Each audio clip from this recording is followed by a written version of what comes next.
brief overview of the session and a few technicalities, and then we'll kick it off. So as I said, welcome to the Innovation Practice Group on Behavioral Change and Empowerment. This is the second Innovation Practice Group we have on this topic.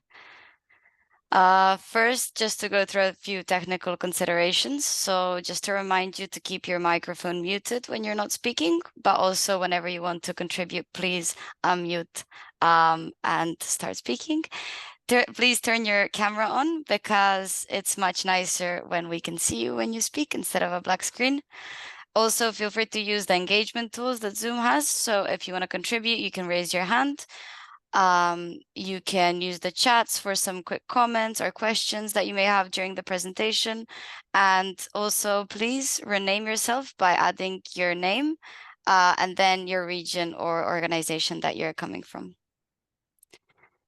So today's agenda, so we're just going to do the quick intro and a short icebreaker. And then we will have a case study presentation from Alentejo Central region in Portugal. Then we will have a plenary discussions with experts that have joined us. Then we will turn to a peer learning discussion in plenary. Think about some key takeaways that emerged from that discussion and have a quick feedback survey and close the session. So, okay, I didn't think about this, but I can't see the chat. Okay, I can't like this. Can you please write in the chat your name and the region that you're coming from so we can see who is in the room?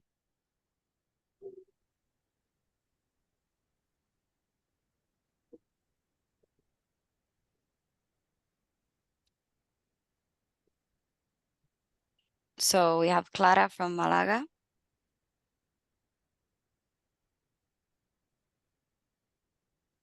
Camelia from Bulgaria. Jose from Portugal. Mariana from Serbia. We have Ganga calling in from London. Ivana from North Macedonia. Soner from Salintufa from Metropolitan Municipality. Sebastian, based in Amsterdam. Humberto from Portugal as well. Carlos from Portugal. And Nicola from Croatia, as well as Sandra from Portugal as well. Okay, so we have a wide range of places in Europe. Now, I'd like you to think if your mood today was a type of weather, what type of weather would it be? How are you feeling? Are you feeling sunny, windy, rainy, cloudy?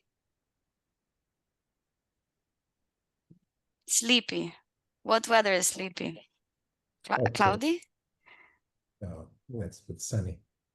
Nicola is bright and sunny. That is great, Nicola. Thank you. Windy, cloudy from Ganga. Clara also feels sunny. Sebastian feels windy. Ivana feels sunny. Okay, not too bad. Sunny and hot. I resonate. Not sunny, but not hot. Okay. And for our last icebreaker question, which word comes to mind when you hear collective change? So don't think about this too much. Just the first word that pops into your head when you think about collective change, put it in the chat. Hard. Challenge. Possible. Thank you, Mariana, for being positive. Complex, challenge, dilemma, discussions. Complex but interesting.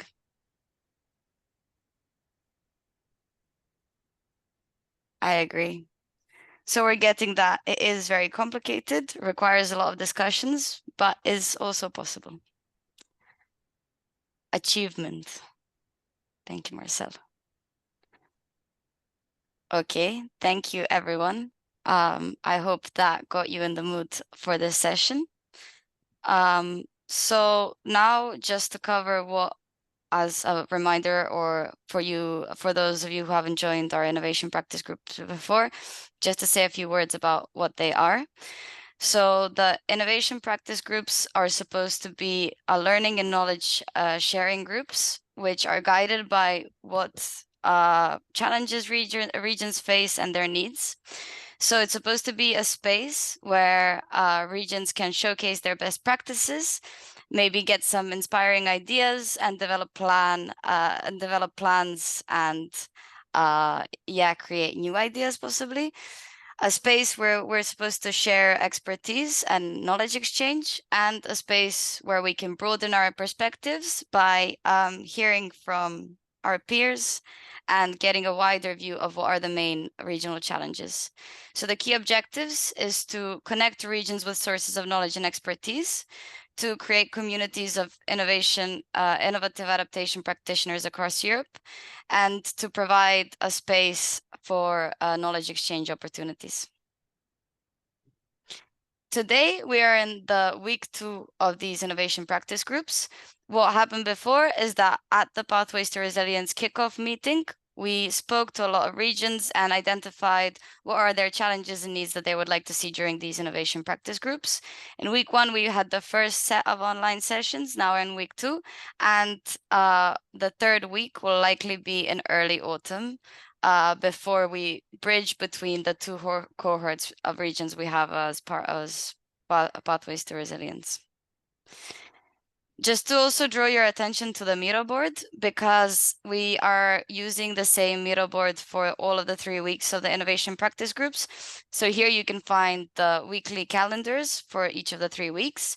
You can find the sessions content, so kind of what people put on sticky notes, what was being discussed.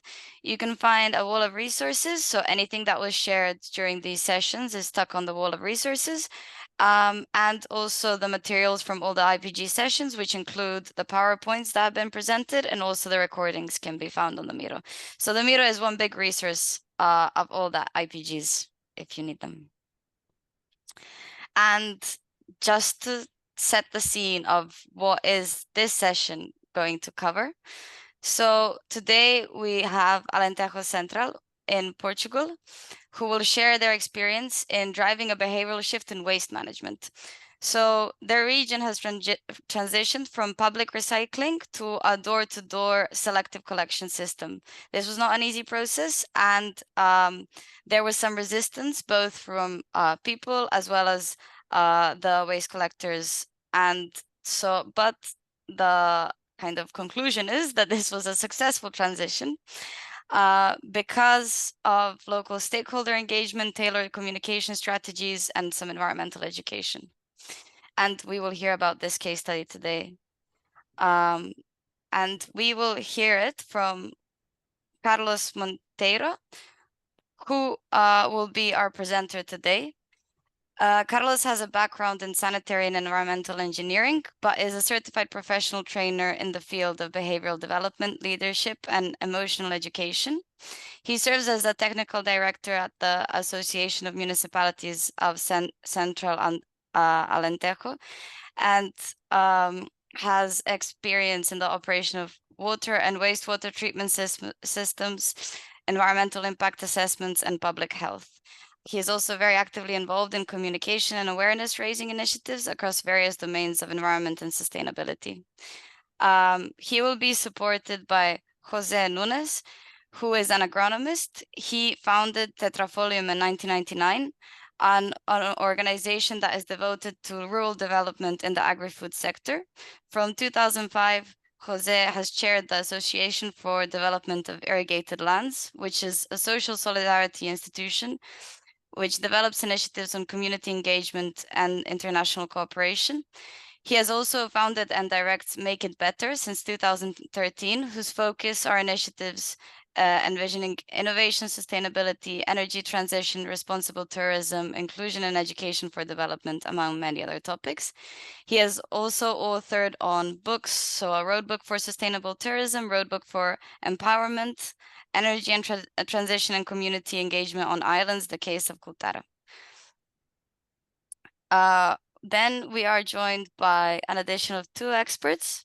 So we have Laura Pando Martinez, who co-leads the Pathways to Resilience program at Climate Kick and focuses on building climate resilience on across 100 European regions. Her role involves orchestrating learning initiatives to support regions in adapting to climate challenges. Her previous experience, Laura was the managing director as Julie's Bicycle, which is a non-profit organization mobilizing the cultural sector to take action on climate, nature, and the justice crisis. Laura managed the Arts Council Environment Program, aiming to improve environmental performance within cultural organizations. As a sustainability manager at Festival Republic, she developed strategic plans to minimize the environmental impact of major music festivals. Then we also have Ganga Sherdar. Ganga has a PhD in environmental behavioral economics and an MPA in public policy. She is an assistant professor in behavioral science at the London School of Economics and Political Science within the Department of Psychology and Behavioral Science. Currently, she co-directs the Masters in Behavioral Science. Her works focuses on environmental behavior change and ecological conservation, which includes aspects such as collective action and sustainable food choices, and similar. So without further ado, I would turn to Carlos to share his screen and to dive into his presentation.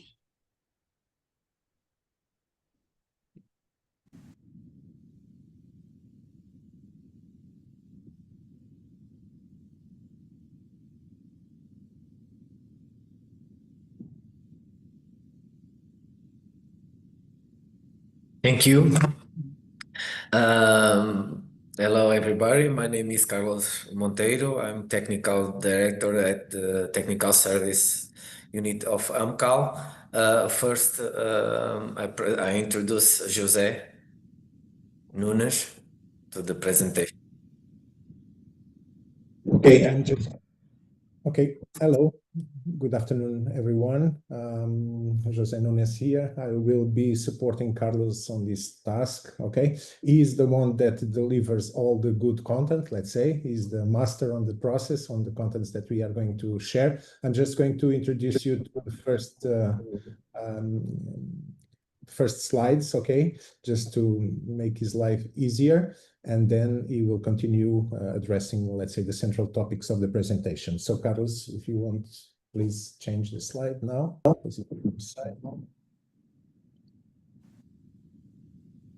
Well, just a very synthetic introduction. The region that is actually participating in the Pathways to Resilience program that was chosen among those, not among many, but that makes part of this first 40 is Alentejo Central. Alentejo Central is composed by 5 municipalities, Viana do Alentejo, Portel, Alvito, Cuba, and Vidigueira. The 2 that you see in the upper part belongs to the North Alentejo region, a different NUTS, and the 3 below, Alvito, Cuba, and Vidigueira, belongs to another NUTS, but nevertheless we call this Alentejo Central because they are associated by one institution that is called AMCAL, which is also the, let's say, the coordinating partner of the project that we are developing under the Pathways to Resilience. And this AMCAL as main attribution, let's say at this point, exactly the waste management system of these 5 municipalities. By the way, just to introduce you, for you do not think this word strange, Climaction or Climaction is the name that we gave to our region in the, let's say, in the sense of the project to be developed and somehow to create a branding that could be understood by the population, by the stakeholders, etc., in the process of resilience and climate adaptation of the region. So I think this is what you need to know for now.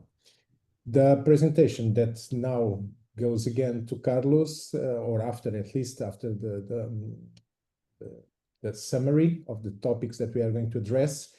As this name keeps separating, actually in Portuguese, the name is separar sem parar, which is difficult to translate with the same logic because there is some vocal issue here, or a kind of playing with the words to attract people to this, and the subtitle Navit that makes the difference. Somehow the transition from bring bank recycle to door-to-door collection, and we are going to talk about the strategies, the challenges, and the community engagement, let's say, process that is still ongoing. And we are going to focus exactly on behavioral change and the empowerment of these target groups. You can step forward, please, Carlos. Okay, so we are going, there is this introduction, then the target area and population that you're going to see just immediately after, then the objectives of this door-to-door separation project, the timeline of the project. We are going to tell a bit on how the system works, and we are, let's then focus exactly on behavioral change and public engagement for the process. And we also going to share with you some results and impact of the project so far, and the lessons that we have learned, and the future plans that are actually in the agenda of the organizations. And a final point for conclusions that I believe then will be, let's say, explored further with the team that is here present, with questions and debate, etc.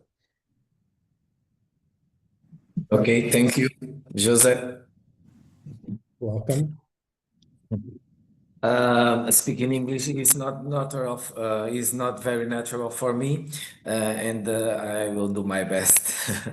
Apologize in advance. AMCAL is a public intermunicipality entity that brings together 5 municipalities: Alvito, Cuba, Vidigueira, Viana do Alentejo, and Portel, and covering a total area of 2,063 square kilometers, and serving a population of around 22,000 inhabitants.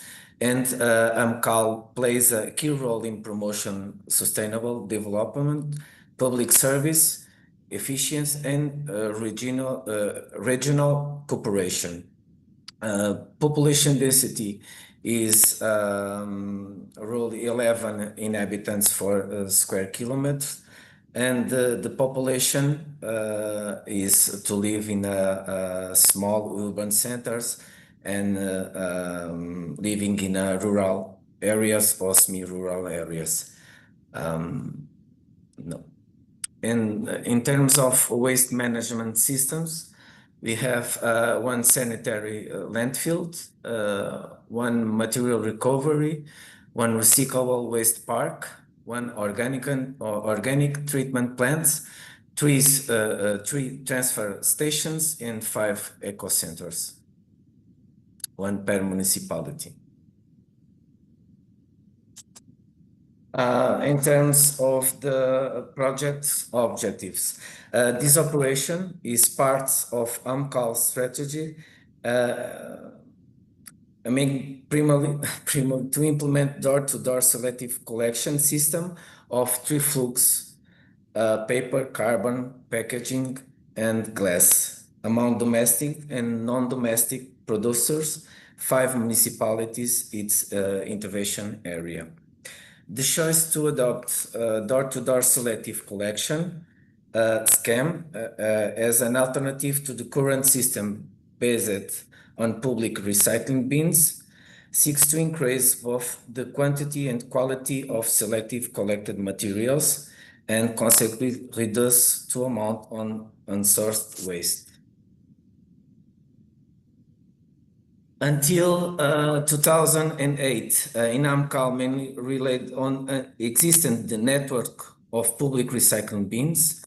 The materials recovered, paper, glass, plastic, and metal packaging, through the system account for a diversion rate of approximately 9% of the total municipal and selective waste. The public participation rate in a selective public containers has stagnated at 10% since 2010. The more space available for waste disposal, the more waste is generated, particularly mixed waste, which lose its value along on the treatment chain. José, tens que me ajudar que isto está difícil. Okay. So I don't know if you got this last part, but as a conclusion, the more space they made available for waste disposal, the more waste was generated, but not in a good way because it was mixed waste and losing a lot of this value along the treatment chain. So Okay. trying to keep As part of this project, 200 public recycling containers were removed from the streets. In their place, around 40,000 individual containers were acquired and distributed to households and business across the entire region. Okay, I think it was perceptible, but okay. What was happening is they use, instead of 200 public recycle containers, these big recycle bins, these 200 were removed from the streets, and 40,000 individual containers were let's say, put at each home, at each business, to be used as a selective door-to-door containers, let's say. So substituting 200 public big ones for 40,000 small ones that are distributed by the families and by each households and business in the region. Okay, thank you. In terms of project timeline, the project began in 2014 with the development of action and financial plans. In 2019, the door-to-door selective waste collection system was implemented in the municipality of Alvito. The system was later extended in 2022 to the municipalities of Cuba, Portel, Vidigueira, and Viana do Alentejo. Between 2023 and 2024, the project focused on the construction and implementation of bio-waste collection and treatment system. Looking ahead to 2025, the development of a new action and financial plans in forests. The total investment on the entire project amounts to 11 million euros. Okay, I think it was quite clear. Okay. How the system works. On each specific day of the week, the population places the respective waste container at the door for municipal collection according to the established schedule and frequency. Well, just to simplify, the image that you see there actually is a kind of magnet that you could put on your fridge, whatever, and then you have these empty slots. We're sorry because this is in Portuguese, not translated, but the white one, the first one that says segunda-feira, this is the funny word, the Portuguese word for Monday, okay? Monday, Tuesday, well, all the 6 days, active days of the week till Saturday. And then they have these smaller ones that are below, like vidro in green is glass, yellow plastic and metal, I think you understand. Then papel y cartão, it's paper and carton. And these are small magnets that you can use to put on the day of the week they are collected. So this is what they used as well for each household and to each business to know exactly in which day to put the container outside the door with the respective waste or type of waste. Yes, this is an example of waste collection calendar. Okay, we will now watch a short teaser video presenting the project development at the beginning of this initiative.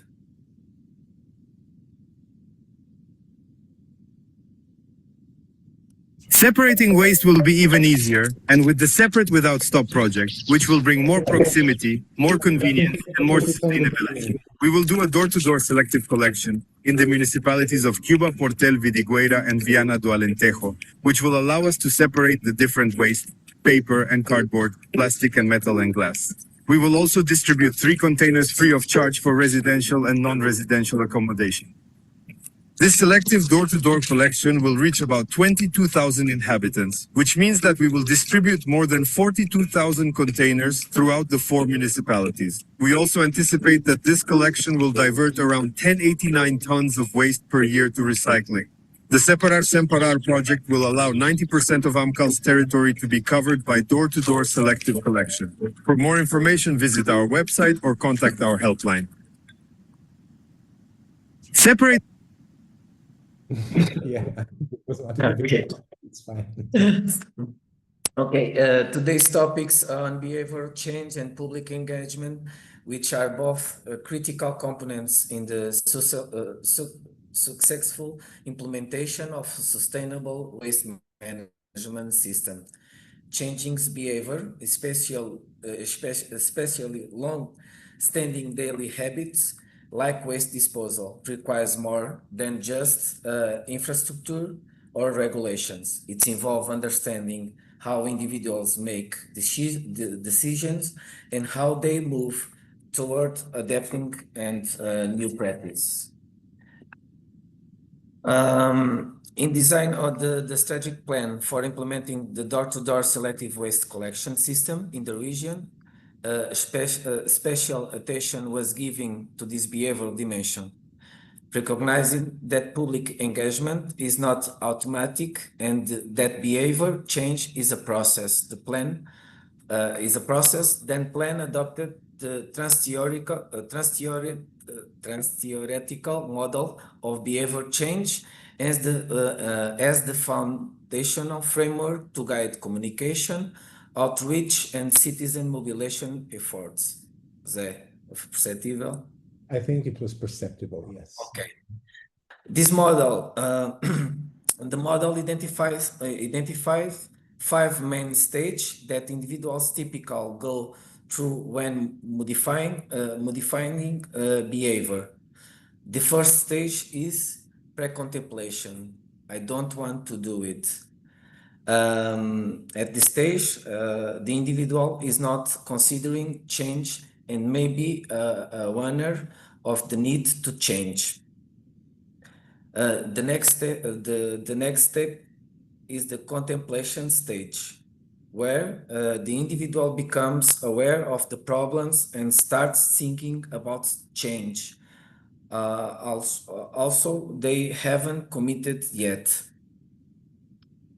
Typical have a questions to, I want to do it, but I can't do it. The third stage is preparation. At this point, the individuals intends to take action soon and may begin to make small change. You have to phrases like "I will do it" and "how to do it." The action stage. Then comes the action stage. This is where real behavioral change happen. I can do it and I'm doing it. The individual is now actually modifying their behavior, saying this like, I can do it and I'm doing it. And then the fifth stage is maintenance. A sustained change is achieved and focus shifts to preventing relapse. Relapse. Zé, pode explicar bocadinho melhor? Yeah, so the final stage is maintenance, the sustained change is achieved, and the focus shifts to preventing relapse. So preventing them to go back on the thoughts, on the way, on the things they achieved along this chain of behavior. The typical statement will be, I did it, okay? These individuals have fully incorporated waste separation into their lifestyle, and now they continue to reinforce the habits. And probably they are also in a position to influence others by sharing their experience and encouraging environmental responsible behavior in the community. So talk to neighbors, etc. So like word of mouth spreading to this achievement or this big achievement. Okay.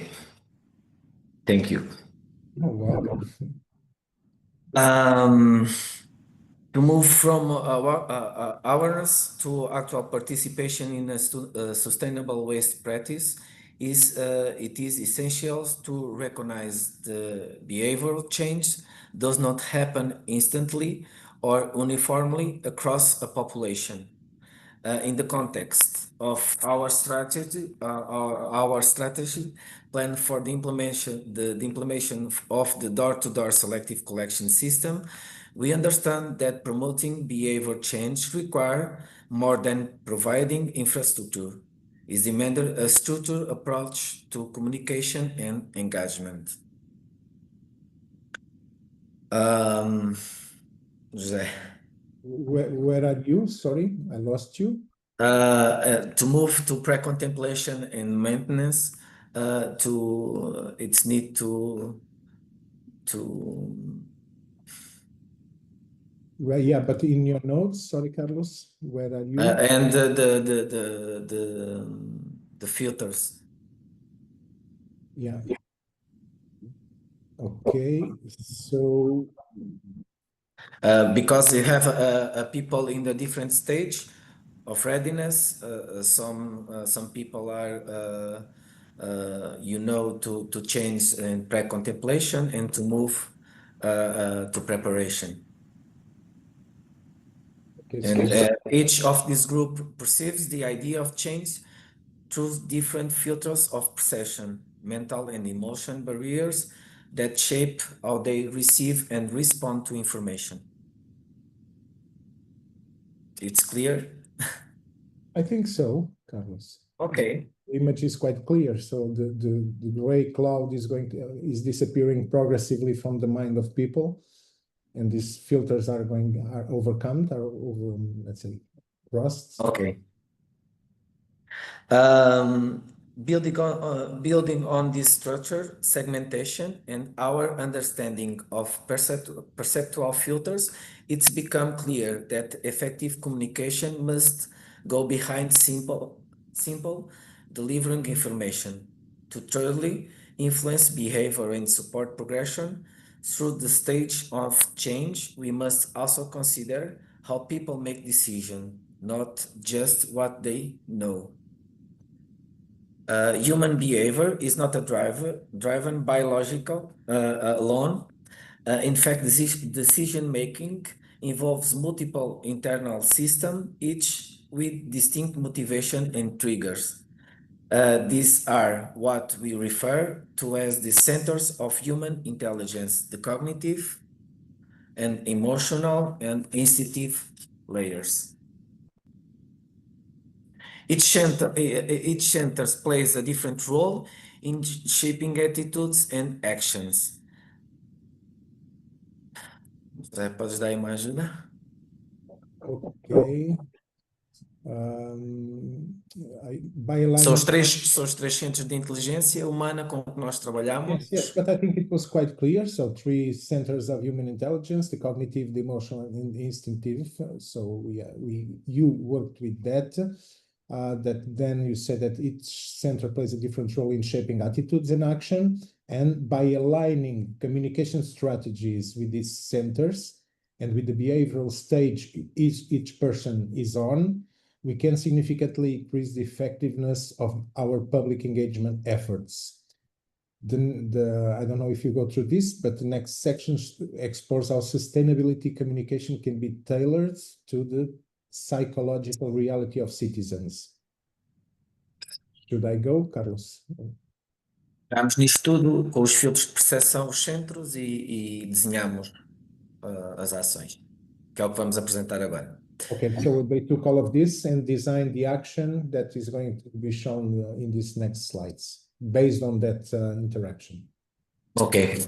Stage 1, pre-contemplation. Dominant intelligence center is instinctive. Individuals do not yet recognize the importance of waste separation and communication actions. Door-to-door visits for selective waste container distribution, posters, flyers, MOOPs, and collection calendars, shock or curiosity driving messages, radio spots to raise awareness, and presence at public events and fairs. For stage 2, contemplation, the dominant intelligence center is emotional. Individuals begin to reflect on the impact of their behavior.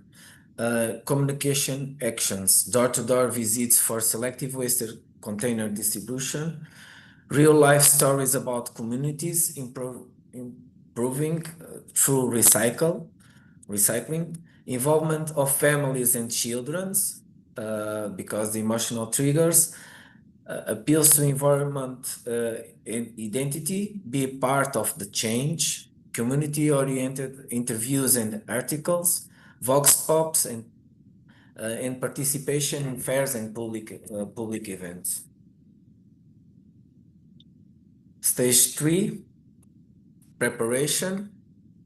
Dominant intelligence center, cognitive or emotional. Individuals are ready to act and seek practical information and communication actions.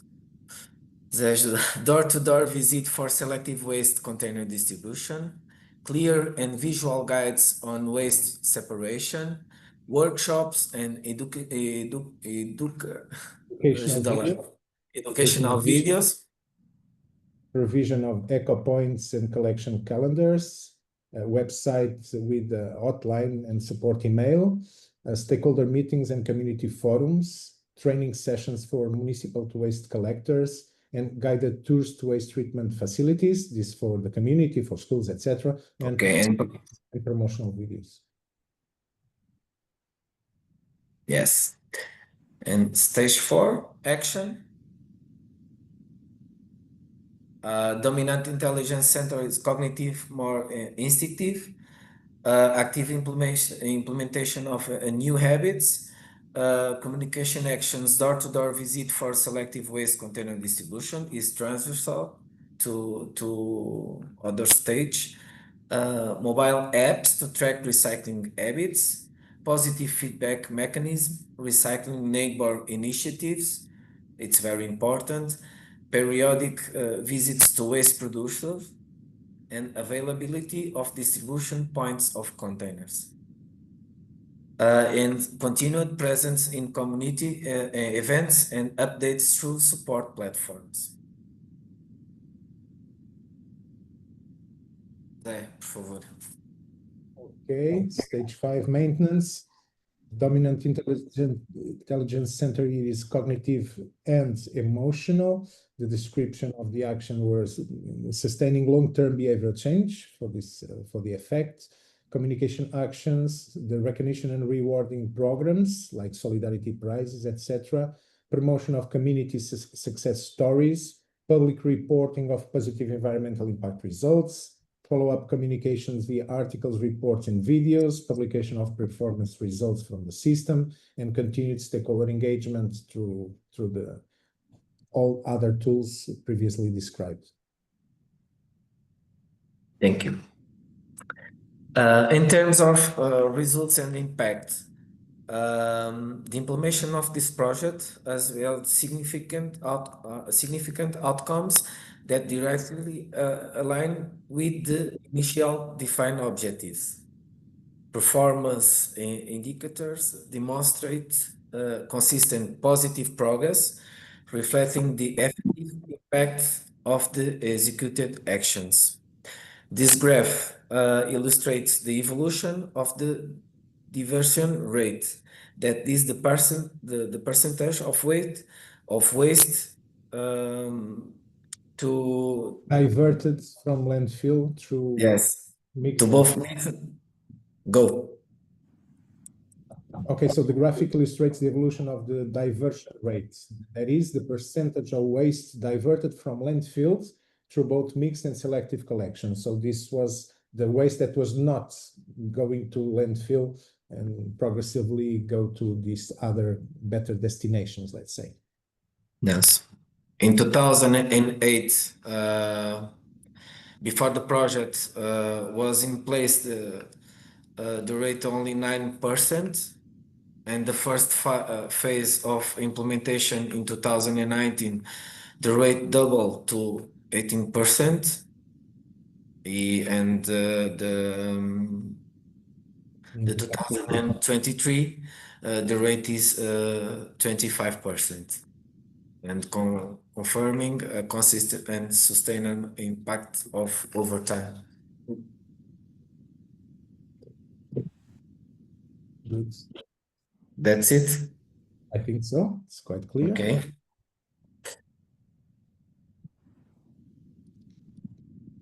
And next we watch a video to testimonials from residents of AMCAL territory. You have experienced the transition, It's fine. It's fine. transition to door-to-door selective waste collection system.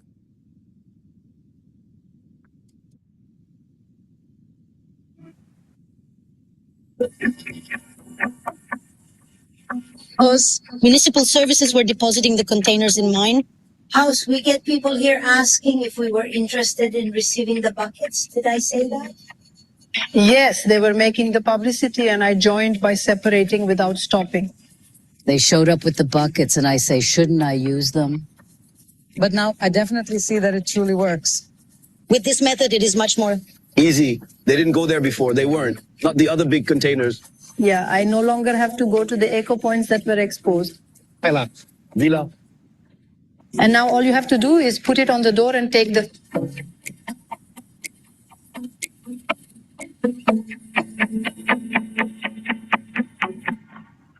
My name is Carlos Monteiro. I'm director of the Technical Services Unit of AMCAL, and we are here today in Vila Ruiva at the Municipal Waste Treatment Facilities, Association of Municipalities of Central Alentejo.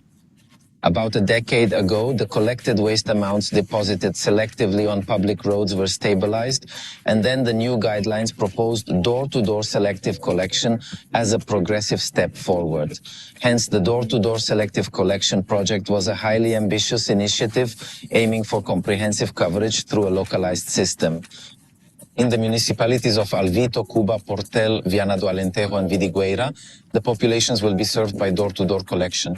Initially, the collection of the three streams, therefore paper, cardboard, glass, plastic, and metal packaging.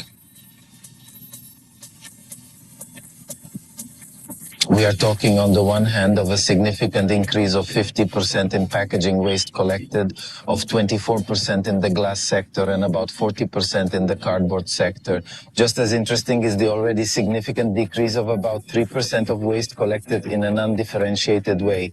At the moment, there are about 6,000 producers registered in these four municipalities, urban interproducers and urban honey, with about 18,000 containers distributed, both for domestic producers and also for undomesticos producers.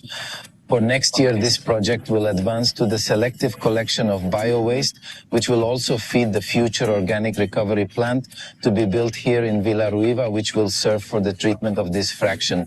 But we are also thinking about emerging streams, such as the selective collection of textiles, furniture, and other streams, which meanwhile will be created in this perspective, both on the one hand to avoid its position in landfill, and on the other also contribute to this circular economy, which is a design that belongs to all of us.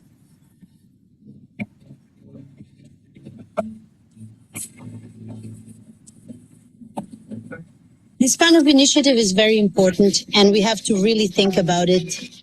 What do we really have to do? Do it. The same Colosseum, the buckets. Because for the good of everyone and even for the environment, I think it's very good. Is reduced waste preferable to increased recycling? It's good for the environment and good for us. Those who have not joined, let them do so.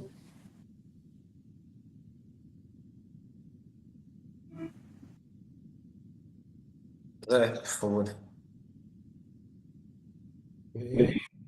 Sim, terminavas tu com estes dois, se conseguires. Okay, I think I missed this, but I will do my best. So the key lessons learned are now the change is difficult, but it's possible. Someone said this in the introduction asked by Anka, so it seems to be true. The change is nevertheless very challenging, so needs quite a big effort and the strategies that are aligned with the different perspectives of the stakeholders that we are dealing with. This progress is achievable and progress in considering the system itself, because even if you want to do something on this context of waste management, if you don't have a backup system to support it, so it doesn't matter if you change the habit, because the result by the end is the same or worse. The perceptual filters influence readiness. It's useful on this. Maybe Carlos should be elaborating a bit more, not me, because he's the omission, distortion, and generalization. It's very important to compreend, para compreender a dinâmica das ações. Okay, so it's important to understand the dynamic of the actions using this the influence of these filters. Then resistance to change is common, so it's not should not be scaring the organizations and the waste management systems to find resistance. So it's not just common; it's natural. And tailored communication is essential. And also, Carlos, I don't know if you want to elaborate a bit more on this, but. Sobre esta portanto, utilizar este conhecimento da psicologia humana, né, da forma como nós mudamos, é essencial para estabelecer uma comunicação efetiva com cada um destes 4 públicos que foram selecionados. Okay, understanding how the mind works, how behavioral is working on people is fundamental to tailor this communication. That's what Carlos is underlining. And I think plans for the future. Okay, expand the digital component, which means to create and to develop these interactive apps and that allow dynamic feedback systems that can help sustain and enhance the engagement of the community, and using let's say technology to support this. The strengthening community involvement, so by implementing participatory planning and co-creation initiatives, which, by the way, Clim Action is helping us support as well. Thank you for that. Enhancing training for frontline staff. It's also a plan, because we need to improve the public interaction and support this behavioral change. Also, capacity building all those stakeholders that are involved in the chain, I mean, in the operations mostly. Develop metrics for ongoing behavior monitoring and long-term impact. This is also in the plans. Scale the model to other municipalities.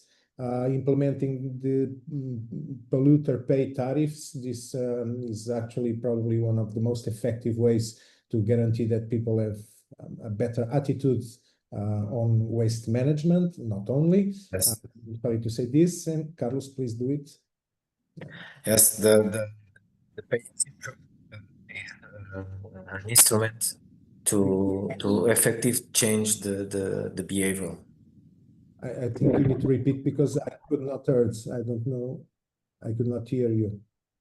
A implementação de estratégias do Pay As You Throw é fundamental para a mudança comportamental que se iniciou desde 2019. Vai permitir aprofundar esta mudança comportamental e agir sobre quem não aderiu ao sistema.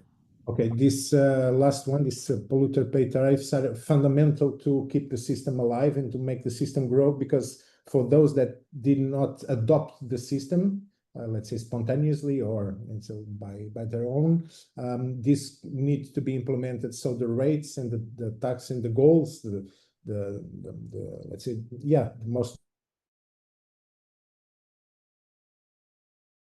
other, let's say, strategies, and this will be one of those strategies. Okay.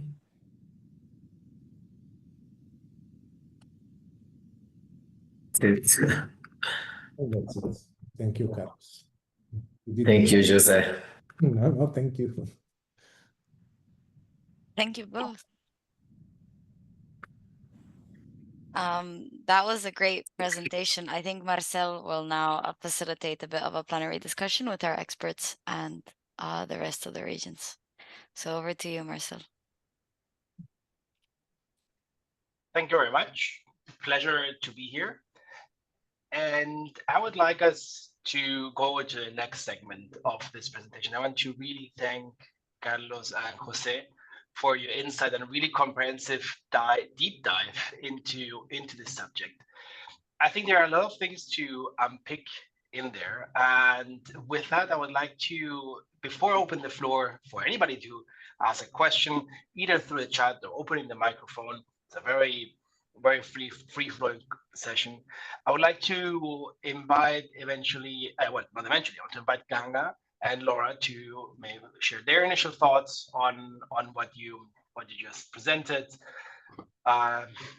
Not sure, Ganga, Laura, who would like to go first? Happy to jump in. Please do. Okay. Thank you so much, Carlos and Jose, for your presentation. And I think it's we have the same system where I live at the moment. The local council collects the bins, and every Sunday night I have to run out and make sure my stuff is out there before the Monday collection. So I feel like a familiarity with kind of what you guys are trying to implement. But of course, there are so many differences. So I have a couple of questions which I think would be really helpful to get some clarity on.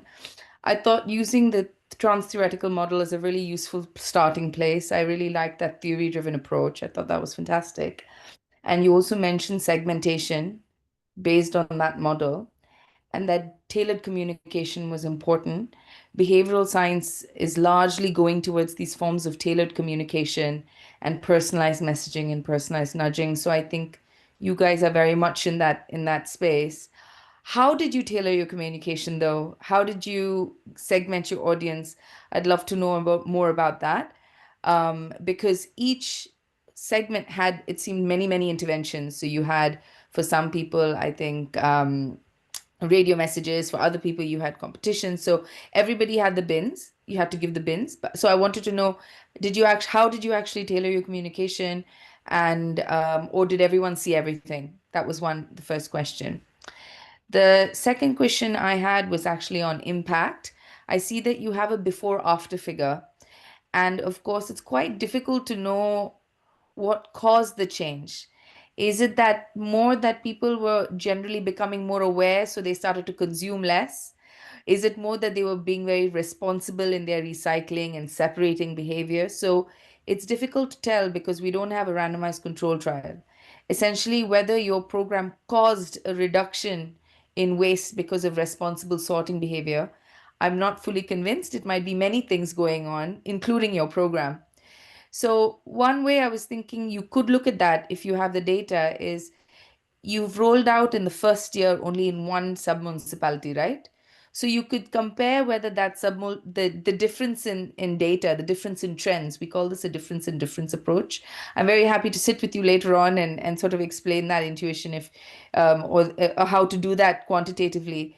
But one way to do it is just compare in your one district where you had the change, you could compare it to the other district which didn't have a change, and you could compare the difference in over time across those two groups.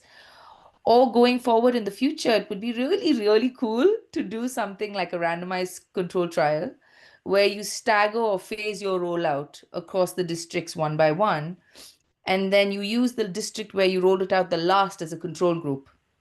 So all the districts eventually get the program, but you stagger it out in a way that you get the causal effect of your program, and you could plan out which component works. So I just wanted to put that in there for you guys to think about in future work if you're considering this. Because actually to know what the cause of your program was, I'm sure will be very exciting, because I feel that you might actually underestimate what's going on if you don't have a clear idea of the causal impact. And to that extent, I think you already have plans to do better behavioral data with technology. So, you could use QR codes to even get household level data, if not road level data. So there's different ways you can actually think about constructing your metrics as well. Apart from the diversion figure, you could think of, for instance, weighing it for a particular period of time per household using the QR code and really get detailed granular data. And that could really be quite cool to see what attribute goes to what.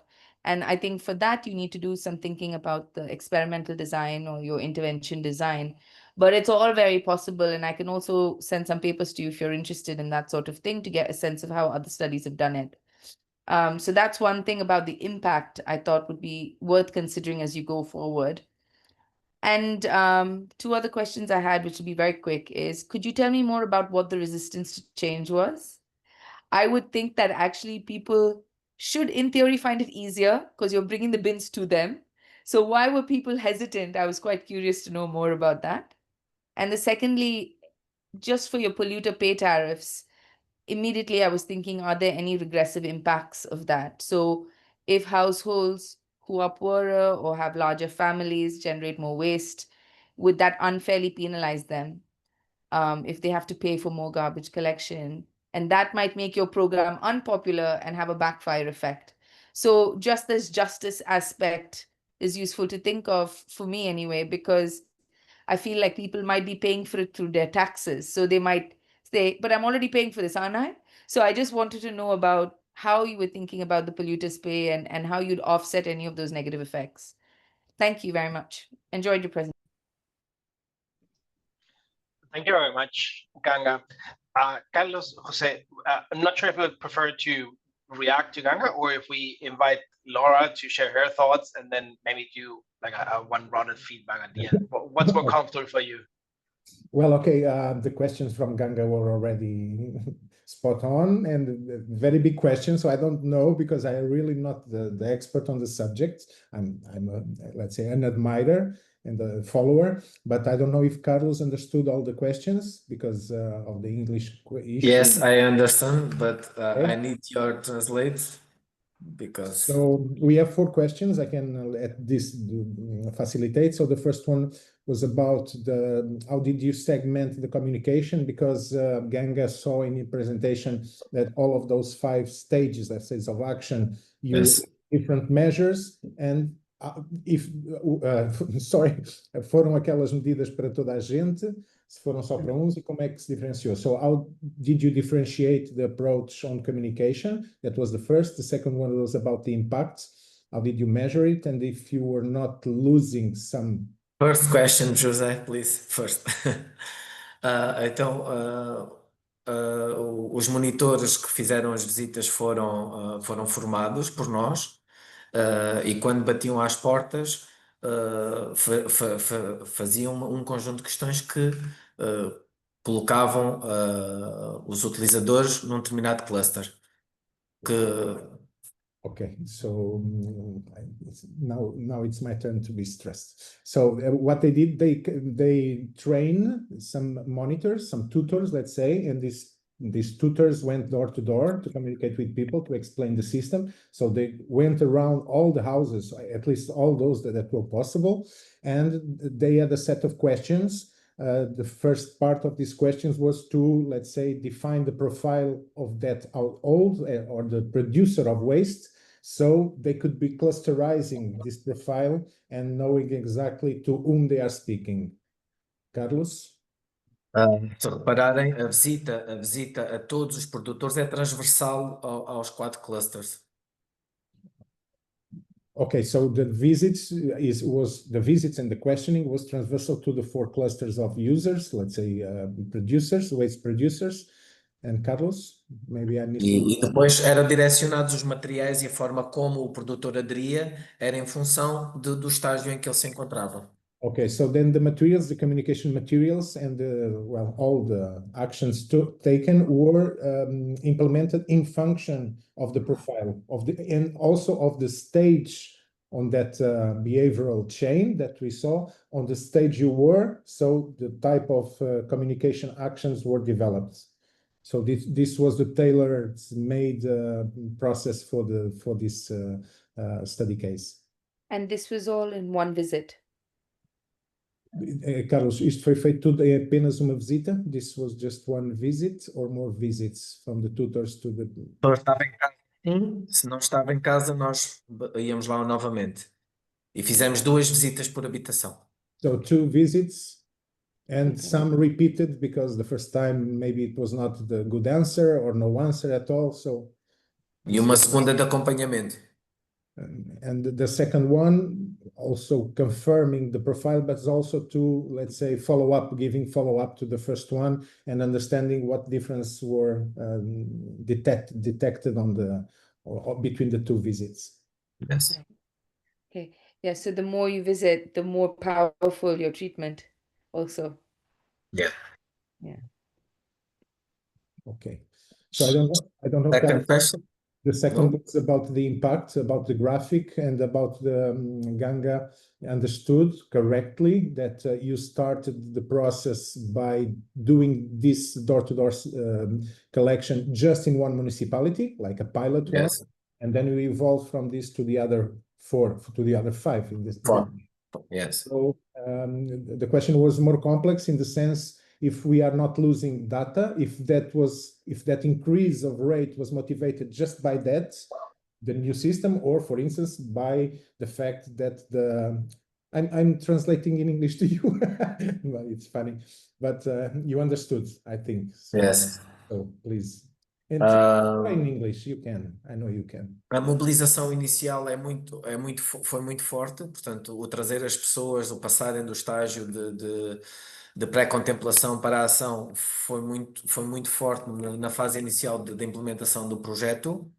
A continuidade e as novas adesões é mais difícil. Okay, so the first, let's say, the first approach, or in the first mobilization effort, was very strong and very intensive. And also the municipality in stake here, Alvito, is the smaller one of the five, okay? It was much easier, and the results during that phase was very good. So the follow-up of this phase, and let's say the growing up of the system, was much more difficult, and relied on bigger efforts by the municipalities in this case, and by the association of municipalities. But maybe, Ganga, yes, we would be very grateful if you could share your thoughts with more detail. No, maybe not now, because probably there are more questions, like Laura is waiting us as well to I think the main point was that if you just do before and after, you're not going to get the causal effect. So that change could be because of many factors. Whereas if you have something like a design and project implementation plan, which has a randomized control trial within it, and more granular data at the household or road or sub-municipality level, you could get a clear sort of impact of your program. Just now, if you look at before and after, yes, there's a big increase, but it could be because of many things apart from your program. So that's the main, I guess, thing over there. So I can send you some stuff. If you just send me an email, maybe we could liaise. But yeah, happy to help. So, o que estava a sugerir a Gang, Carlos, assim, muito rapidamente, é que o facto de haver aquele incremento pode não estar diretamente relacionado com a estratégia de comunicação e com o envolvimento, pode estar relacionado por outros fatores, então sugere outro tipo de desagregação de dados para se conseguir isso, mas depois fazemos em contato. Sorry for this in Portuguese for a while. Thank you. Okay, so the third question was about resistance to change. You referred it oftenly in the presentation. So what was how did you felt this resistance? What was it? Qual foi a resistência efetivamente? Onde é que detectaste a resistência? Qual era o principal problema? What was... Ver os contentores em casa. Passar a ser... receberem os contentores em casa... Okay. Haver alguém a mexer no lixo diretamente deles, sem ser no anonimato. Okay. So the key point for resistance, Ganga, was the fact that I have now the containers in my home. Nobody wanted it by principle. And the second thing was, now my garbage, my wastes, is not anonymous. So everybody know what I put. Okay. Let me remind you that you saw the population, no? These municipalities are very small, although sometimes large in area, they are very small and very rural, and these communities still have some, let's say, some mindsets that are somehow producing resistance, but that was the fact. And the fourth question, Carlos, was about the pollutant tariffs, okay? How do you think you're going to do it? Or what is the plan exactly? How do you implement this? Os sistemas PEIT são obrigatórios até 2030 em Portugal, a implementação. So these PEIT systems will be obligatory by law in Portugal by 2030? Portanto, prevê passarmos a uma próxima fase do projeto, que é colocar, portanto, penalizar quem não adere, quem não separa corretamente os resíduos recicláveis. Okay, so the idea, because it will be obligatory, is to tax those that do not adopt the system, because the system for now it's voluntary. So people in the community says, I want, and so they receive the containers, but if they don't want, they do not go to the municipal, they don't ask, so they don't have it. So if you don't have it in the future, you will pay for not having it, and then you'll be having it for sure, otherwise you'll keep paying. You also be controlled in the quality of the separation you do. If you somehow use the containers properly and let's say fulfill the regulation of the system. Thank you, Ganga, for your questions, and thank you, Carlos, for your Thank you, Jose. So maybe Laura now.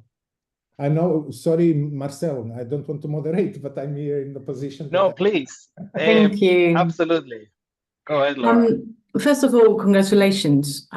It sounds like an enormous task, and it sounds like you planned it really well, and actually is producing some favorable, positive results. So I think first of all, acknowledge that it is actually hard, and I think what you've done sounds like you took care and put a lot of thought. I had very similar questions to Ganga in what came up in terms of what was underlying under the resistance, and it's not surprising what you said actually.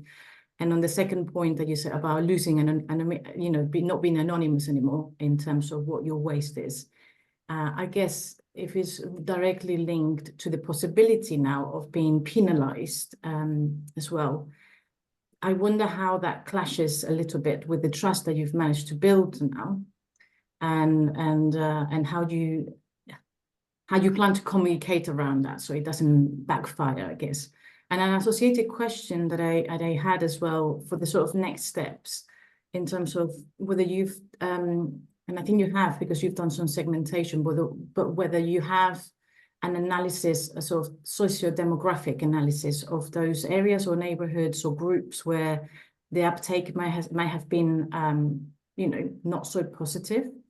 And whether you've established some, I guess, relationships between those social demographic groups and basically what I'm worried is that there may be, and I don't know if there are, but I'm just imagining there may be some relationships between perhaps certain groups finding it more difficult because of the lack of knowledge or the lack of awareness, or there may be, groups that have less income. I don't know. I'm making some assumptions here in the process of asking this question, but I guess one thing to keep in mind is that if you're going to introduce penalties to those who are not participating in the program, just to make sure that actually those who are less or are more vulnerable actually are end up just being further penalized for not being in a position, or perhaps not being better prepared for doing this separation properly. I'm just saying this because sometimes what feels, or based on my experience, which is very on the ground and on the go, is I worked in music festivals, and there were very fleeting moments. They run as a city, but you have a very small window to make people comply or buy into the policies. One of them was the vendors that we were trying to reduce the waste, or to make sure that they was compliant with what could be recycled in the area and by our contractors. And there was this one, merchant in particular that kept on bringing the wrong thing on site, the wrong type of bioplastic, and actually I interpreted it as resistance, but it actually wasn't. They were really trying hard. They just really couldn't understand exactly what they were asked to do. So basically that, and there was a penalty associated to the policy that I was trying to implement. And in the end, I've just realized that actually I just needed to support them better. So it just a little dance to kind of like, and I think it's nuanced, this penalty implementation. And I was just curious as to how you're going to go about it, ensuring that it's a level of justice and adjustment to what each different demographic groups may be able to absorb at a given time, basically. But above all, just wanted to congratulate you as well. And yeah. Thank you. Yes, thank you, Laura.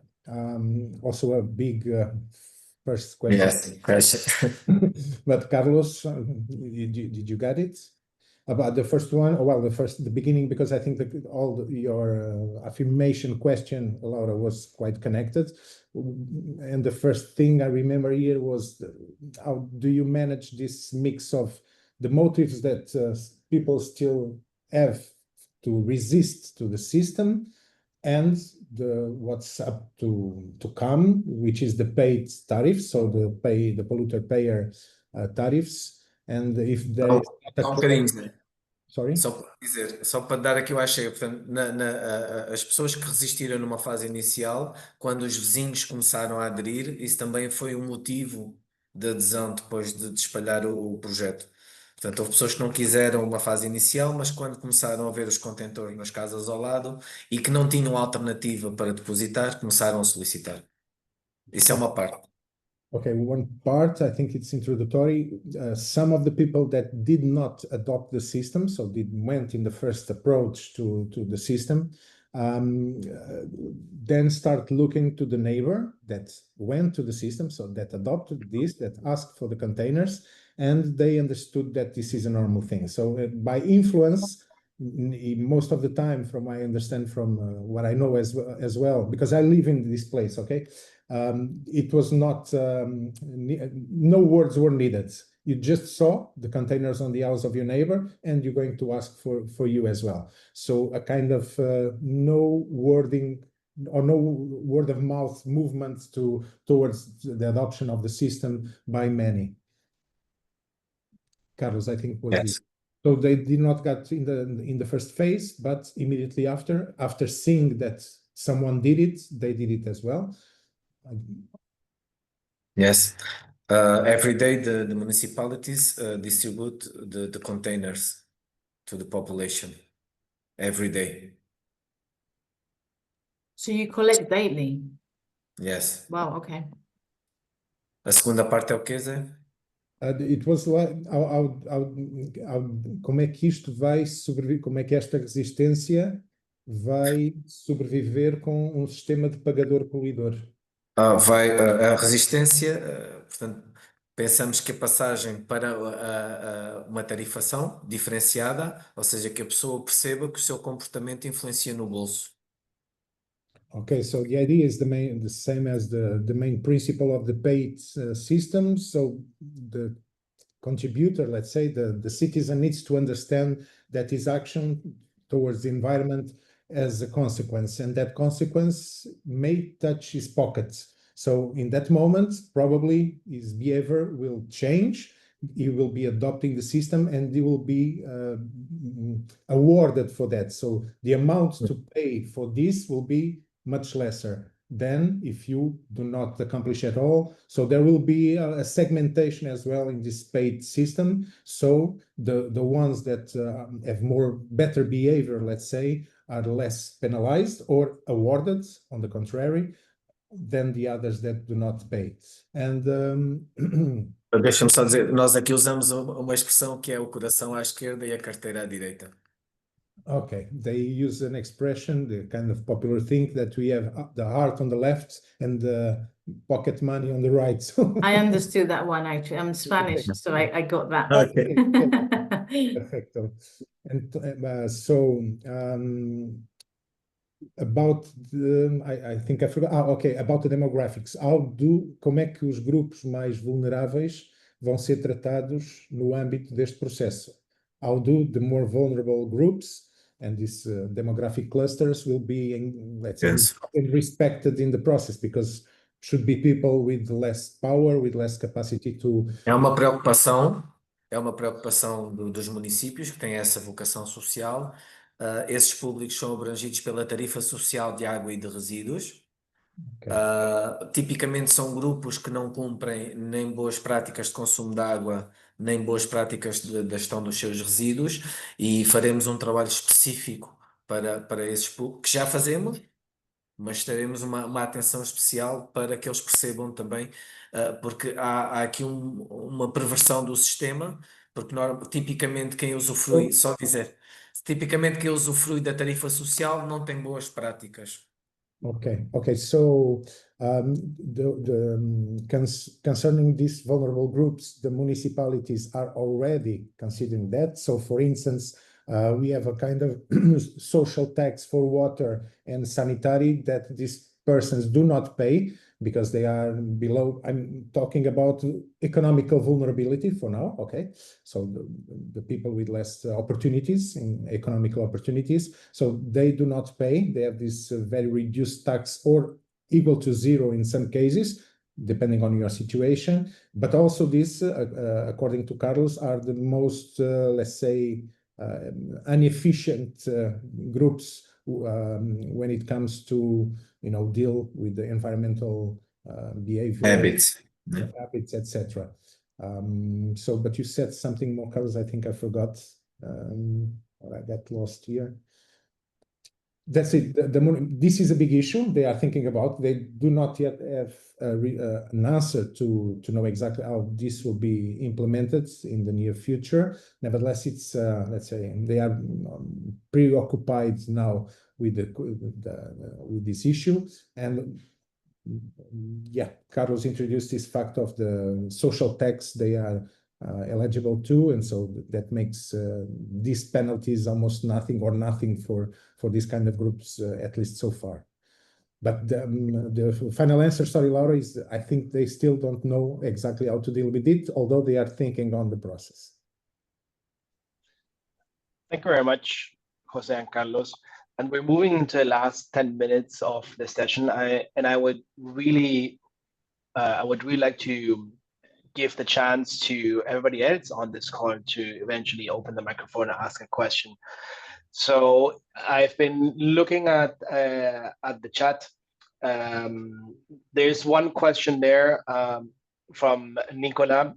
Did you notice any relevant difference regarding the responses to your project in urban and rural areas of the region?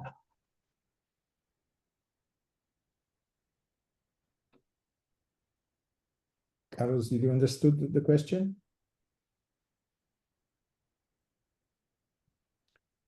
Carlos? Microphone? Sim. Portanto, a evolução, todos cresceram em termos globais em matéria de reciclagem e desvio de resíduos de aterro. Entre os 5, há diferentes maturidades do sistema. Okay. Todos cresceram, todos desviaram resíduos de aterro, todos aumentaram os níveis de reciclagem, mas entre eles há quem cresceu mais e quem cresceu menos. Yeah, but okay, so the direct answer, a bit abstract yet, is yes, every of these areas, urban and rural, have grown in the deviation from landfill. So less waste was from landfill, more waste was separated and going to recycling. But there is no particular data between both. But Carlos, I go back to the Carlos now. A questão estava direcionada entre urbano e rural. Se tens alguma consciência entre o uso, entre os resultados do sistema em meio urbano, mais puro, e nas zonas mais rurais do... Portanto, o nosso território é todo rural. Sim. Não há diferença, portanto, e o sistema só cobre os centros urbanos das vilas. Portanto, são 90, não é exceto de concelho, é todas as vilas e todas as freguesias, que são vilas também. Portanto, só os núcleos urbanos têm a recolha, que é 93% do território, e 7% que são população dispersa, montes, Esses também têm essa população? Não. Esses não têm. Portanto, a parte rural está fora do sistema.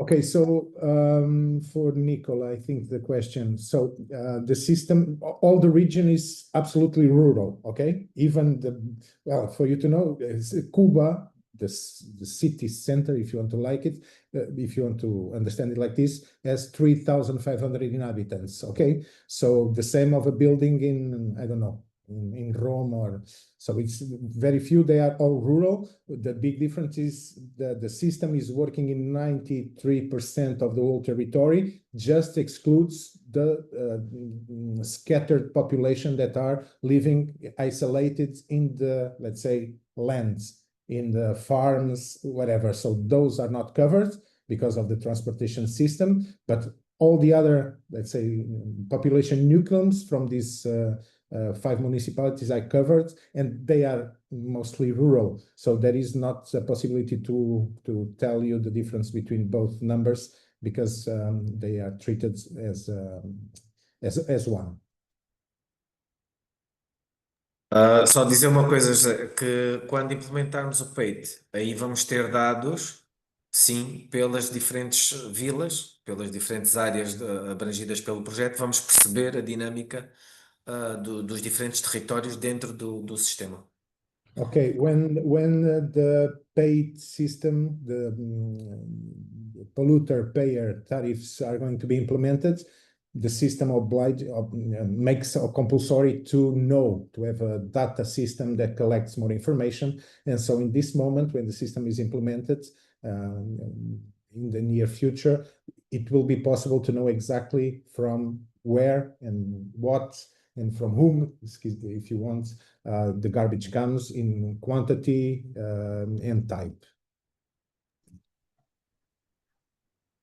Excellent. Thank you very much, Cousin Jose, for your presentation. Thank you very much also to Ganga and Laura for their very insightful questions that really helped us to broaden our view on this very interesting case study.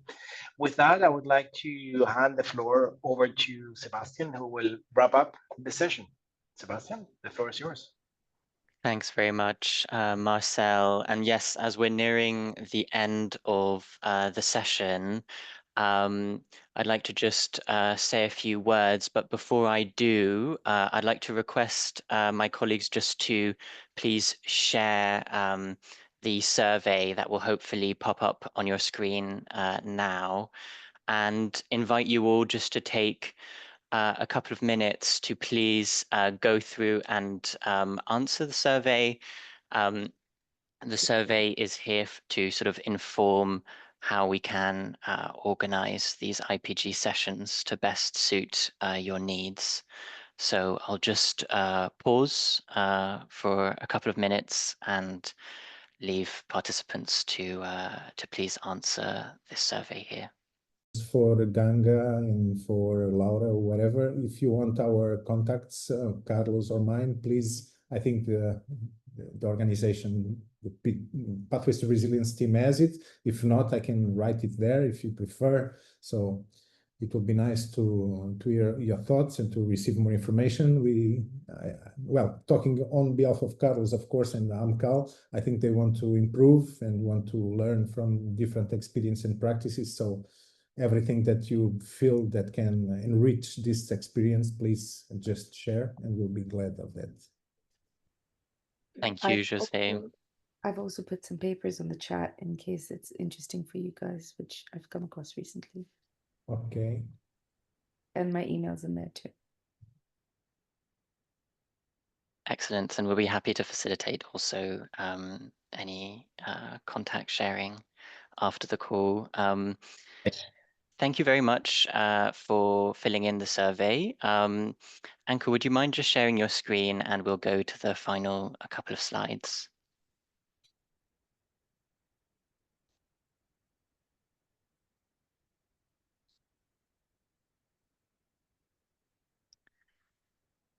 Excellent. So here you can see, as you all know, we're in IPG week 2. So this is just a friendly reminder that tomorrow there is the Knowledge and Data Innovation Practice Group, and on Friday you'll have 2 innovation practice groups, one on ecosystems and nature-based solutions, and finally the one on governance, engagement, and collaboration. And you'll be able to click to sign up on these if you haven't already in the Miro board that's been shared in the chat at the start of the call.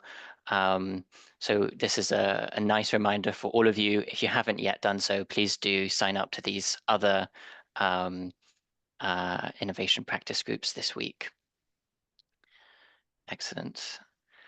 And with that, I'd like to thank our excellent speakers, Carlos and Jose, as well as our expert contributors, Ganga and Laura, and as well as all of you for joining us for this innovation practice group. We very much look forward to seeing you for IPG Week 3, the date to be confirmed. We're expecting it to be in autumn. Thank you very much, and have a lovely rest of the day. Thank you so much. Thank you. Thank you. Thank